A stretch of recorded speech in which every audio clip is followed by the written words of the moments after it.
ইসলামের ক্ষতি যে বেশি করতে পারে তারই প্রমোশন, আছে না নাই?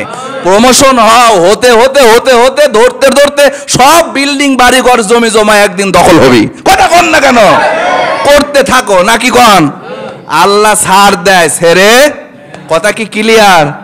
এই যে এনার মতো অবস্থা তৈরি হয়েছে প্রমোশনের আশায় হুসাইন সহ সব সাহাবী এবং তার পরিবারকে কারবালার প্রান্তরে নির্মমভাবে শহীদ করলো কিভাবে, এতটুকু শুনে এই উবাইদুল্লাহ ইবনে জিয়াদের মনের মধ্যে একটু দয়া ভাব হলো। কি হলো? সে মনে করলো যাক ছেড়ে দিলে মদিনায় যেহেতু যাবে যাক। তখন এর আরেকজন সহকর্মী ছিল, নাম হলো শিমার। কি? শিমার বলতেছে, উবাইদুল্লাহ ইবনে জিয়াদ ভাই, তুমি যদি এই কাম করো তোমার প্রমোশন জীবনেও, কথা কন না কে, তোমার প্রমোশন যদি চাও, পদ যদি আরো বড় করতে চাও, হুসাইন সহ কারবালার এই প্রান্তরে সবাক যদি হত্যা করতে পারো তাহলে তোমার প্রমোশন বড় চাকরি হয়ে যাবে। প্রমোশন কন নাউজুবিল্লাহ। এই প্রমোশনের অবস্থা আজও আছে না নাই? ইসলামের ক্ষতি যে বেশি করতে পারে তারই প্রমোশন, আছে না নাই? প্রমোশন হতে হতে হতে হতে ধরতে ধরতে সব বিল্ডিং বাড়িঘর জমি জমা একদিন দখল হবি। কথা কন না কেন? করতে থাকো নাকি কন? আল্লাহ ছাড় দেয় ছেড়ে। কথা কি ক্লিয়ার? এই যে এনার মতো অবস্থা তৈরি হয়েছে প্রমোশনের আশায় হুসাইন সহ সব সাহাবী এবং তার পরিবারকে কারবালার প্রান্তরে নির্মমভাবে শহীদ করলো কিভাবে, এতটুকু আর বলার আজকে সুযোগ। আজকে ইনশাআল্লাহ আশুরা সম্পর্কে কিছু জরুরি আলোচনা, করণীয় বর্জনীয় কিছু আলোচনা হবে। কেননা আশুরার দিনকে বর্তমানে এমন একটা অবস্থা বানিয়ে ফেলা হয়েছে, আশুরার দিনে অসংখ্য বর্জনীয় কিছু কাজকর্ম হয়ে থাকে। তো সঠিকভাবে আশুরাটা কি, এই বিষয়টা মুসলমান হিসাবে আমাদের পরিষ্কারভাবে জানা দরকার। সম্মানিত প্রিয় মুসল্লিবৃন্দ, আশুরা এটি হলো আশরুন তথা আশার শব্দ থেকে এসেছে। আর আশার বা আশরুনের অর্থ হলো দশম, 10। আর আশুরা বলতে মুহররম মাসের 10 তারিখকে বোঝানো হয়েছে। ফ্যান অফ করেন তো পান্না ভাই, ফ্যান অফ করো। আশুরা বলতে মুহররম মাসের 10 তারিখকে বোঝানো হয়েছে। আর আশুরার তাৎপর্য, গুরুত্ব, এর পটভূমি অসংখ্য এবং গুরুত্বপূর্ণ। অথচ বর্তমানে আশুরাকে বললেই আমাদের নলেজে সেন্সে চলে আসে কারবালার ময়দান। আশুরা কারবালার ময়দান নাকি আরো অনেক কিছুর সাথে সম্পৃক্ত, এই বিষয়টা পরিষ্কারভাবে আমাদের জানা দরকার। তাহলে আমি এতক্ষণ যতটুকু বললাম, বলেন তো আশুরা মানে মুহররমের কয় তারিখ? 10 তারিখ। মুহররমের 10 তারিখ মানে আশুরা। এই আশুরার দিনে রাসূল সাল্লাল্লাহু আলাইহি ওয়াসাল্লাম কিছু আমলের কথা বলেছেন। তার মধ্যে 1 নাম্বার হলো রোজা রাখা। কি রাখা? আশুরার দিনে রাসূল সাল্লাল্লাহু আলাইহি ওয়াসাল্লাম রোজা রাখার হাদিস বললেন।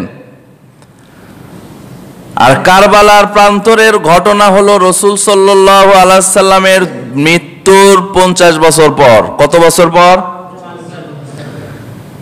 রাসূলের ইন্তেকালের 50 বছর পর কারবালা ঘটলো। কি সেটা আমরা জানবো ইনশাআল্লাহ, বিস্তারিত হক আদায় করে ইনশাআল্লাহ। 50 বছর পরে যেটি ঘটলো সেটির কারণে আমল 50 বছর আগে নবী বলে যাবে, এটার কোনো আসলে সিওরিটি পাওয়া যায় না, বা এটা হবেও না। রাসূল কোন কারণে রোজা রাখতে বললেন এটা আমরা আরেকটু বিস্তারিত সামনে গেলে বুঝবো। হিজরত করে যখন মদিনায় গেলেন নবী, হিজরত করে মদিনায় গেলেন যখন নবী, কোথা থেকে? মক্কা থেকে। মক্কা থেকে কোথায় গেলেন? মদিনায় গেলেন হিজরত করে। যাওয়ার পরে দেখে মদিনার ইহুদিরা রোজা রাখে এই আশুরার দিনে। কোন দিনে? আল্লাহর নবী জিজ্ঞাসা করলেন, ইহুদি ভাইরা, আশুরার দিনে তোমরা কেন রোজা রাখো জানতে চাই। ইহুদিরা ডাক দেয়া বললেন, আমরা আশুরার দিনে এই জন্য রোজা রাখি, কেননা এই দিনে আমাদের পয়গম্বর মূসাকে আল্লাহ পাক ওই নীল দরিয়া থেকে ফিরাউনের হাত থেকে বাঁচিয়ে দিয়েছিলেন। কোন সুবহানাল্লাহ। মুহররমের এই 10 তারিখ তথা আশুরার দিনে আমাদের যিনি পয়গম্বর হযরতে মূসা কালিমুল্লাহ, তাকে ওই নীল দরিয়ায় লোহিত সাগর থেকে আল্লাহ পাক ফিরাউন বাহিনীর হাত থেকে বাঁচিয়েছিলেন, এবং এই আশুরার 10 তারিখে ফিরাউন বাহিনীকে চুবায়া ডুবায়া নীল সাগরে শেষ করেছিলেন।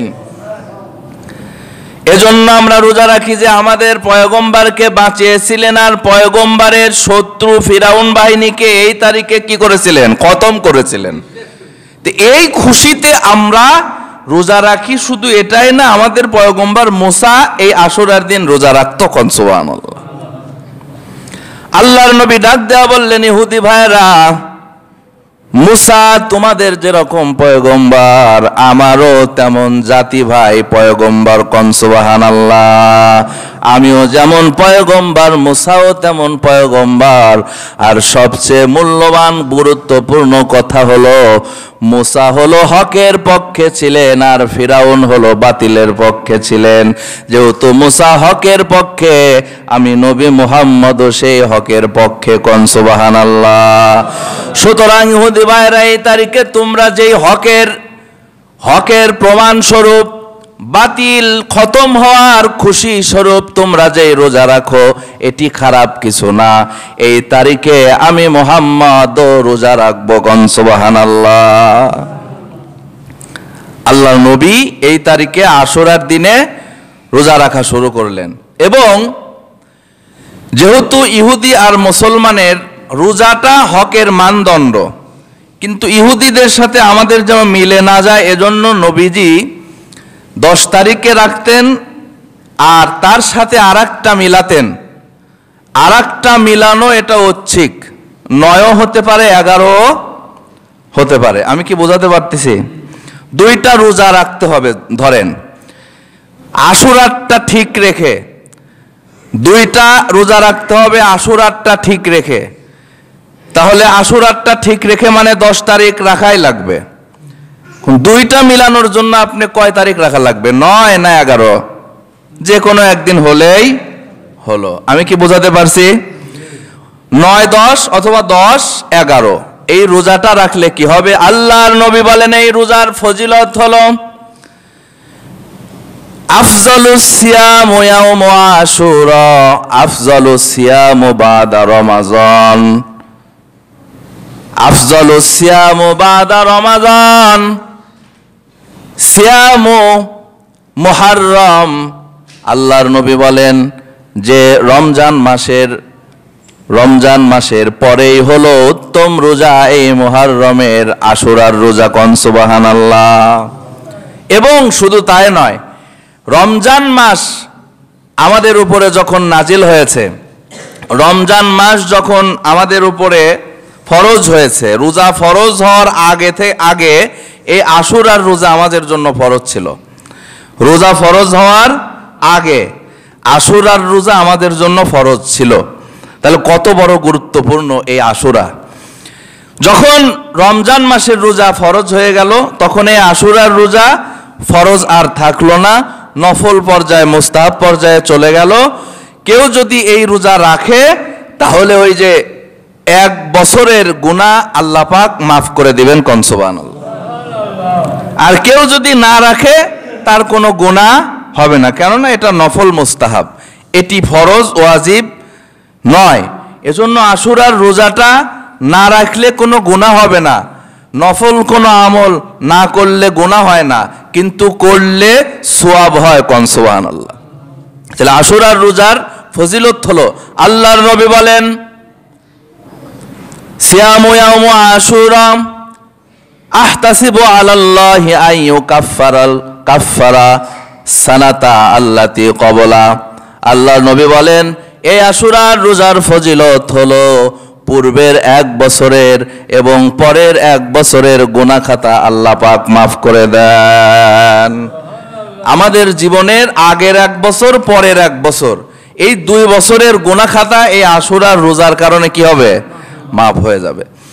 প্রিয় ভাই মুসল্লিয়ানে কেরাম, বাবাজিরা, আমরা এই আমলগুলো মা বোনদেরকে বলে দেব। দেখা যাচ্ছে আমি রাখতে পারতেছি না, আমার বাড়ির মহিলারা এটা না জানার কারণে হয়তো রাখবে না, কিন্তু বললে মহিলারা ছাড়বে এটা আমার মনে হয় না। মহিলারা রোজা রাখার খুব পটু। কোন সুবহানাল্লাহ। আর আমরা পুরুষরা গেলে নফল টফল বেশি রাখতে চাই না, কিন্তু রাখলে উপকার আছে না নাই ভাই? প্রিয় ভাইরা আমার, তাহলে আমরা রাখবো, আমাদের নারীদেরকে আমরা এই ফজিলতটা বলে দেবো। আপনারা বাড়ির যায় এই ওয়াজ করবেন, বোঝেন না কথা? নারীরাও এই কথাগুলো শুনলে এই আমলগুলো করতে পারবে কি পারবে না ভাই? পারবে। তাহলে কয়টা রোজা রাখার কথা বলবেন? 2টা রোজা, আশুরার দিন এবং আগের দিন বা পরের দিন, এই 2টা মিল করে রোজা রাখলে ফজিলত কি? আগের 1 বছর পরের 1 বছরের গুনাহ খাতা আল্লাহ পাক মাফ করে দেন। আর এই আশুরার দিনটা তাহলে কবে হচ্ছে? আগামী 16 তারিখ। আজকে কয় তারিখ? 12, 13, 14, 15, 16, শনি রবি সোম মঙ্গল। মঙ্গলবার দিবাগত রাত হলো আশুরার রাত, আর বুধবার হচ্ছে আশুরার দিন পড়বে, মানে রোজা রাখতে হবে বুধবারে আশুরার রোজা। আশুরার রোজা কি বারে রাখতে হবে? আগে রাখলে মঙ্গল বুধ এই 2টা রাখবে, আর পরের দিন রাখলে বুধ বৃহস্পতি এভাবে রাখবে। তারপরে যদি আপনারা ভুলে যান পরে আমাকে কয়েন, আমি জানাই দেবো ইনশাআল্লাহ। প্রিয় ভাই বাবাজিরা আমার, এই আশুরা আল্লাহর নবী তাহলে তার জীবদ্দশায় এই আশুরা সম্পর্কে ফজিলত বললেন, আর আশুরার রোজা কেন রাখলেন এটাও বললেন। মুসা আলাইহিস সালাম ওই লোহিত সাগরে আল্লাহ পাকে আশুরার দিনে মুহররমের 10 তারিখে বাঁচায়া দিলেন, এই জন্য আল্লাহর নবী পয়গম্বর মুসা রোজা রাখতেন। তাহলে আশুরার রোজাটা কারবালার ময়দান থেকে নাকি পূর্ব থেকেই? কত পূর্ব? শুধু মুসা আলাইহিস সালামের নয়, আরো পৃথিবীর শুরু থেকেই আশুরার মর্ম রয়েছে। কোন সুবহানাল্লাহ। আমি ধারাবাহিক আলোচনা করব ইনশাআল্লাহ। পৃথিবীর সৃষ্টির ভাঙ্গা গড়া এই আশুরার দিনে আল্লাহ পাক কত কিছু করেছেন এই আশুরার দিনে। এই পৃথিবী বানানোর আগ থেকে এই আশুরার মূল্যায়ন রয়েছে ইসলামে। সুতরাং বর্তমানে আমাদের যেই জানাটুকু যে আশুরা মানে হলো কারবালার ময়দান, এটা আমাদের খুব অল্প জানা, অল্প বিদ্যা। কিন্তু এটার গভীরভাবে গেলে আশুরা মানে কারবালা না, পৃথিবীর শুরু থেকে আশুরা। আমরা বিস্তারিত না জানলে হবে না, আমরা বিস্তারিত জানার চেষ্টা করব। আমরা আজকে যতটুকু সম্ভব জানবো ইনশাআল্লাহ। প্রিয় ভাইয়েরা আমার, বাবাজিরা আমার, এছাড়াও আশুরার আমল, রাত্রের ইবাদত সম্পর্কে কোনো হাদিস নাই। কেউ যদি রাতে নফল ইবাদত করে অন্য কোনো রাতে করলেও যেরকম হবে, আশুরার রাতে করলেও তেমনটাই হবে। প্রিয় ভাইয়ের আমার, আরেকটি মুবাহ একটি আমল রয়েছে। আশুরার দিনে কেউ যদি পরিবার পরিজনের জন্য কোনো উন্নত খাবারের ব্যবস্থা করে, এটি একটি বিষয় রয়েছে, এটি করা যেতে পারে। তো যাই হোক, আসুন এই আশুরার দিন, তারপরেও কারবালা যেহেতু আমাদের মনে চলে আসে, আশুরার ওয়াজ করলে বা আশুরা বললেই সাথে সাথে নলেজে, ব্রেনে, মেধাত চলে আসে কারবালার ময়দান। এই কারবালার ময়দানের বর্জনীয় কিছু কাজ হলো, আমাদের দেশের নয় শুধু পৃথিবীর শিয়া সম্প্রদায় একটি গোত্র যারা আহলে বায়াত নবীর পরিবারকে ভালোবাসার দাবি করে এই আশুরার দিনে কিছু বর্জনীয় কাজ যেগুলো ইসলাম সাপোর্ট করে না সেগুলো করে থাকে। যেরকম তাজিয়া মিছিল, শরীরের মধ্যে চাবুক মেরে, শরীরের মধ্যে আঘাত করে চাকু ছুরি মেরে রক্ত বের করে, রাস্তার মধ্যে শুয়ে রক্ত গড়াগড়ি করে, এই টাইপের কিছু জিনিস আপনারা টেলিভিশন খবর পত্রপত্রিকা দেখতে পান কি পান না? এটা হলো শিয়া সম্প্রদায়ের লোক।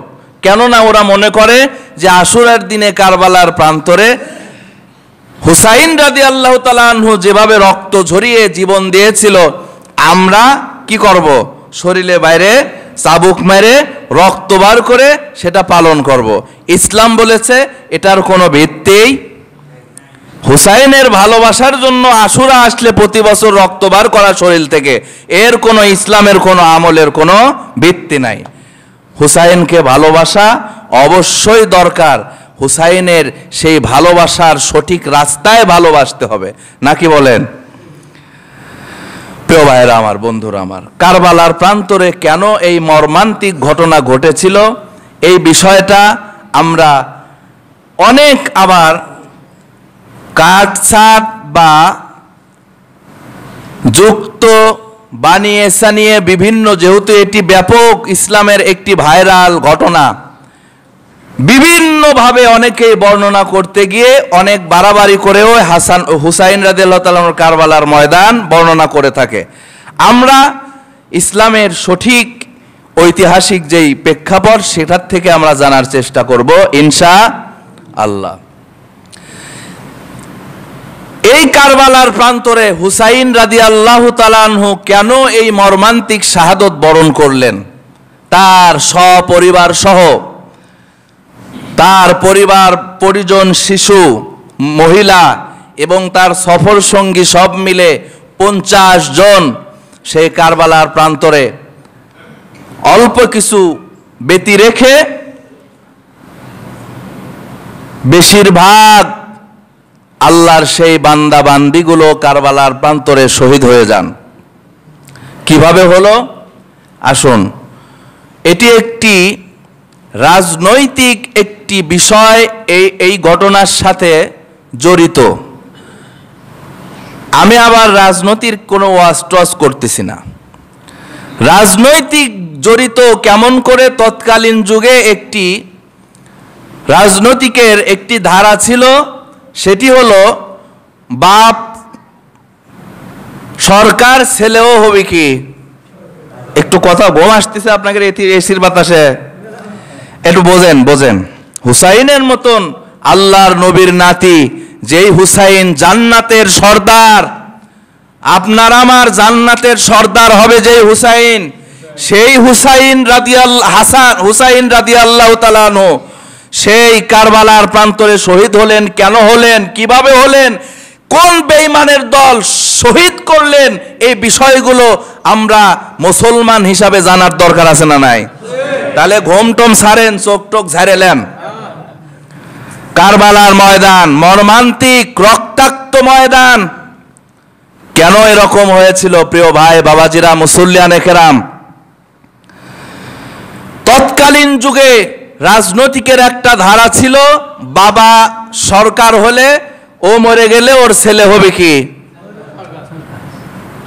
পরিবারতন্ত্র যেটা বলে, রাজতন্ত্র, মানে যে হবে রাজার ছেলে রাজা আর পূজার ছেলে পূজা। আমাদের এই অবস্থা তৎকালীন যুগে ছিল।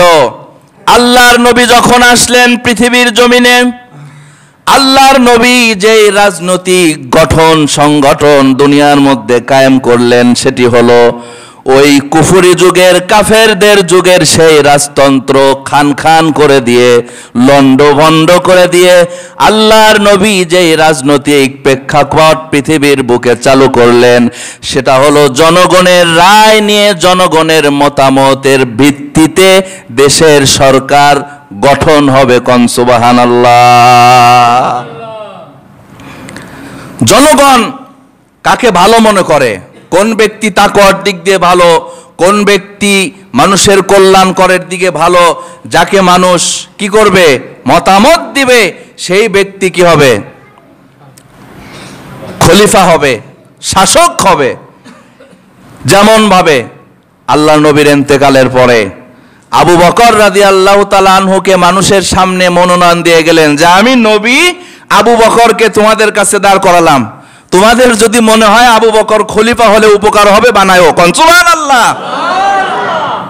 এটা কি নবী রাজতন্ত্র কায়েম করেছেন? আল্লাহর নবী মানুষের মতামতের কাছে ছেড়ে দিয়ে শুধু দাঁড় করিয়ে দিয়েছিলেন যে আমার নজরে আবু বকর একজন খলিফা হওয়ার প্রথম যোগ্য, তোমাদের যদি ভালো লাগে আবু বকরকে আমার পরে খলিফা বানায় নিও। আবু বকর যখন খেলাফত কাল শেষ করলো, আবু বকর রাদিয়াল্লাহু তাআলা আনহু হযরতে ওমর রাদিয়াল্লাহু তাআলা আনহুকে মনোনয়ন দান করে মানুষের সামনে দাঁড় করালেন। মানুষের সামনে সিলেক্ট করে দিয়ে বললেন যদি তোমরা মতামত দাও আমার ইন্তেকালের পরে ওমরকে দ্বিতীয় খলিফা বানায়। ওমর রাদিয়াল্লাহু তাআলা আনহু তার খিলাফত আমল শেষ হওয়ার পর ওসমান রাদিয়াল্লাহু তাআলা আনহুকে মানুষের সামনে দাঁড় করিয়ে বললেন, ওসমান রে যদি তোমরা পছন্দ করো আর যদি যোগ্য মনে করো আর যদি মতামত দাও সবাই, তাহলে আমার পরে ওসমান রে তোমরা খলিফা বানায় নিও। ওমর বলে যায় নাই যে আমি ইন্তেকালের পরে খলিফা হবে কে? ওসমান।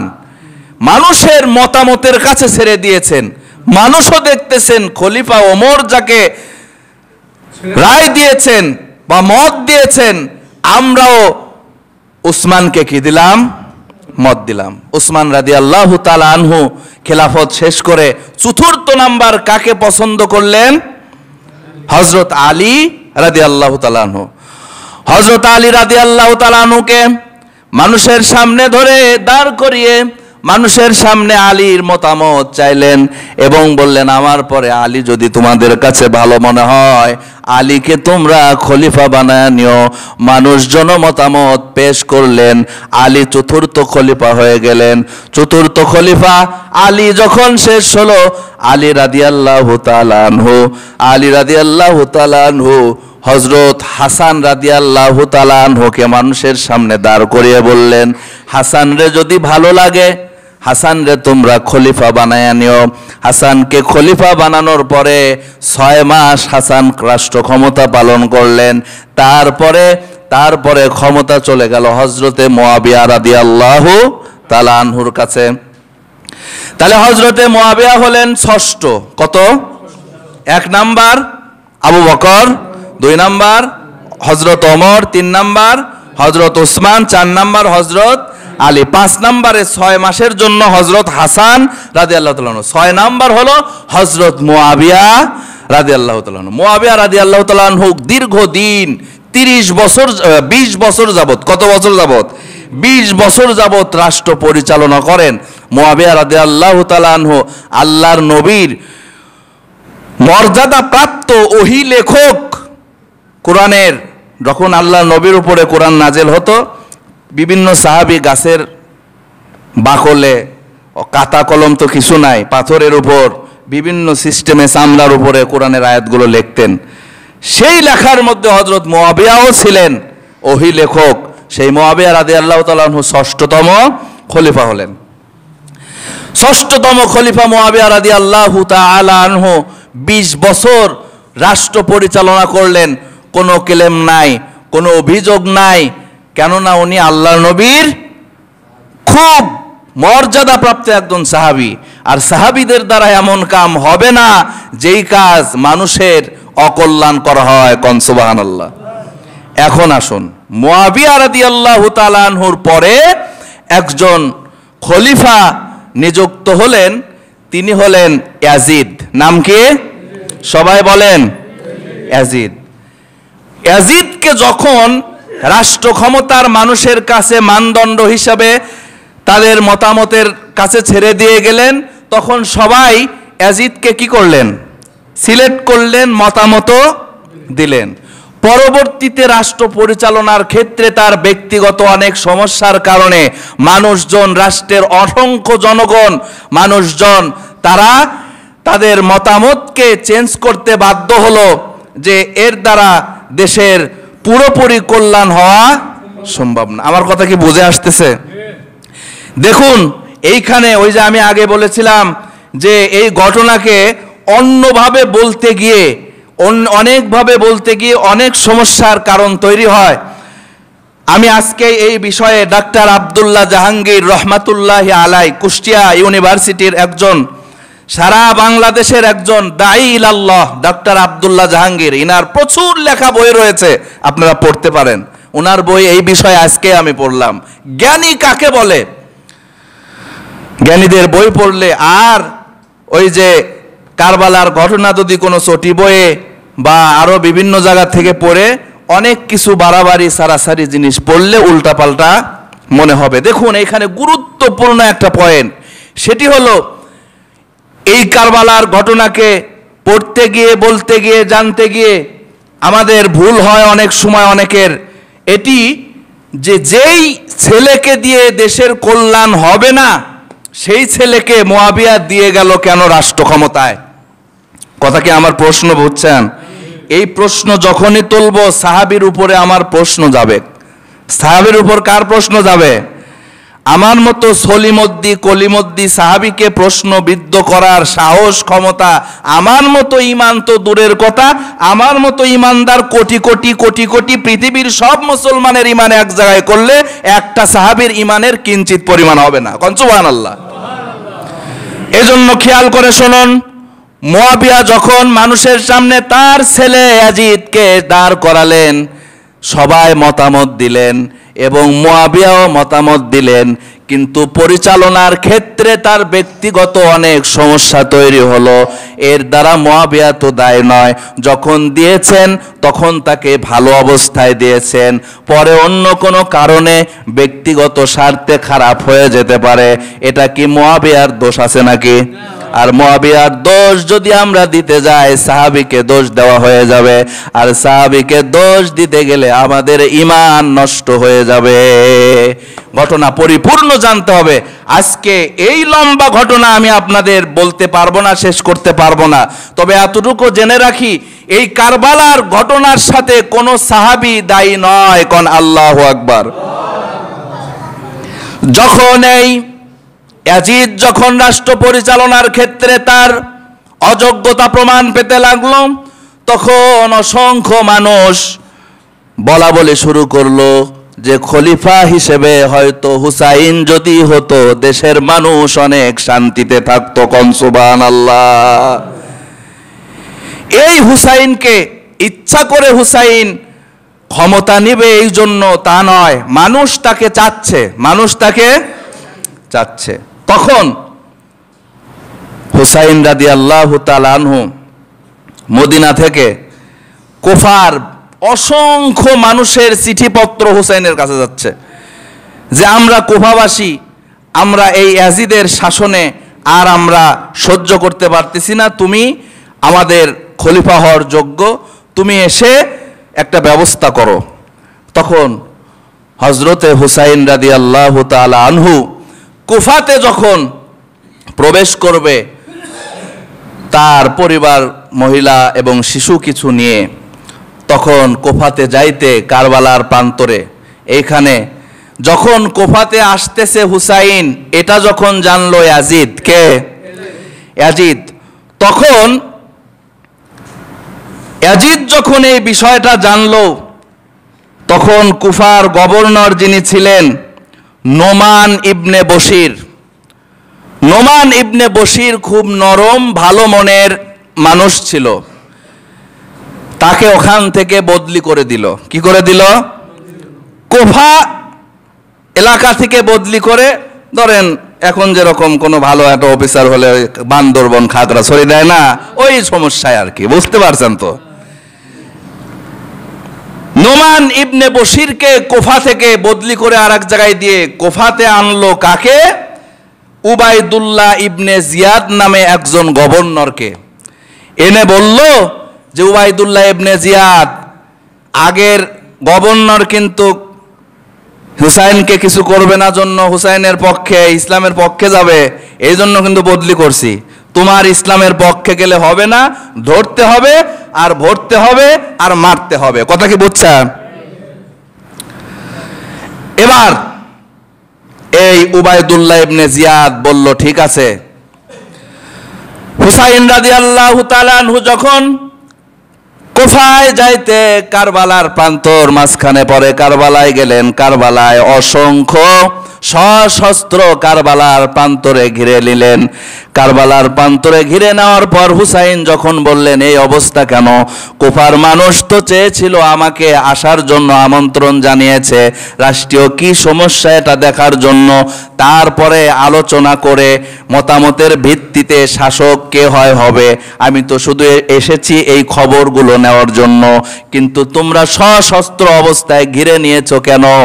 তখন আমাকে তোমরা ছেড়ে দাও, যদি কুফায় আসা আমার সমস্যায় মনে করো, আমি ফিরে মদিনায় চলে যাব। কোন সুবহানাল্লাহ। হুসাইনের এই কথাগুলো শুনে এই উবাইদুল্লাহ ইবনে জিয়াদের মনের মধ্যে একটু দয়া ভাব হলো। কি হলো? সে মনে করলো, যাক, ছেড়ে দিলে মদিনায় যেহেতু যাবে, যাক।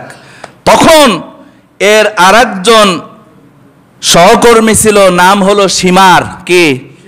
শিমার বলতেছে, উবাইদুল্লাহ ইবনে জিয়াদ ভাই, তুমি যদি এই কাম করো, তোমার প্রমোশন জীবনেও, কথা কন না কে, তোমার প্রমোশন যদি চাও, পদ যদি আরো বড় করতে চাও, হুসাইন সহ কারবালার এই প্রান্তরে সবাক যদি হত্যা করতে পারো, তাহলে তোমার প্রমোশন, বড় চাকরি হয়ে যাবে প্রমোশন। কন নাউজুবিল্লাহ। এই প্রমোশনের অবস্থা আজও আছে না নাই? ইসলামের ক্ষতি যে বেশি করতে পারে তারই প্রমোশন, আছে না নাই? প্রমোশন হতে হতে হতে হতে ধরতে ধরতে সব বিল্ডিং বাড়িঘর জমি জমা একদিন দখল হবি। কথা কন না কেন? করতে থাকো, নাকি কন? আল্লাহ ছাড় দেয়, ছেড়ে। কথা কি ক্লিয়ার? এই যে এনার মতো অবস্থা তৈরি হয়েছে, প্রমোশনের আশায় হুসাইন সহ সব সাহাবী এবং তার পরিবারকে কারবালার প্রান্তরে নির্মমভাবে শহীদ করলো। কিভাবে? এতটুকু আর বলার আজকে সুযোগ নাই, সময় শেষ হয়ে গেছে। আগামীতে আমরা আলোচনা করব ইনশাআল্লাহ।